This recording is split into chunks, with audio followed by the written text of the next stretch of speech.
ভাড়ে খিচে ভাড়ে চলে গেছে মোবাইল বন্ধ টাকা ভাড়ে কোনো খবর নেই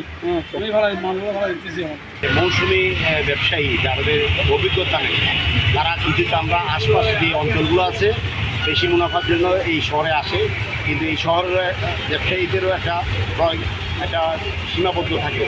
তো সীমাবদ্ধর বাইরে যখন চামড়া আসে এবং চামড়াগুলো দীর্ঘ সময় গাড়িতে থাকার পরে কিছু চামড়া নষ্ট হয়ে যায়, ওই নষ্ট চামড়াগুলো এখানকার ব্যবসায়ীরা রিজেক্ট করার পরে দেখা যাচ্ছে কি এই চামড়াগুলো আসলে মূল্য থাকে না, তখন এগুলো ওই ব্যবসায়ীরা এখানে ফেলে দিয়ে চলে যায়, রাস্তার উপরে ফেলে চলে যায়, তখন এই যানজটের সৃষ্টি হচ্ছে। কিন্তু আমরা সকালবেলায় এইগুলো অপসারণ করছি, 2-1 ঘন্টার মধ্যে আশা করি আমরা এই ময়লাগুলো অপসারণ করতে পারবো।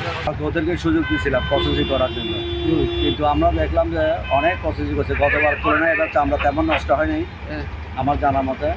তারপরে আমরা সকাল থেকে এই মাননীয় মেয়র মতো নির্দেশনার মোতাবেক আমরা গাড়ি নিয়ে আসছি কাজ করার জন্য। আমার থেকে গতবার থেকে এবার আমার মোটামুটি ভালো লাগছে, মানে আমরা চামড়া অনেক কম নষ্ট হয়েছে মনে করে নেওয়া হচ্ছে। আমরা সকাল থেকে পরিচ্ছন্ন ভোট করছেন? সকাল থেকে পরিচ্ছন্ন।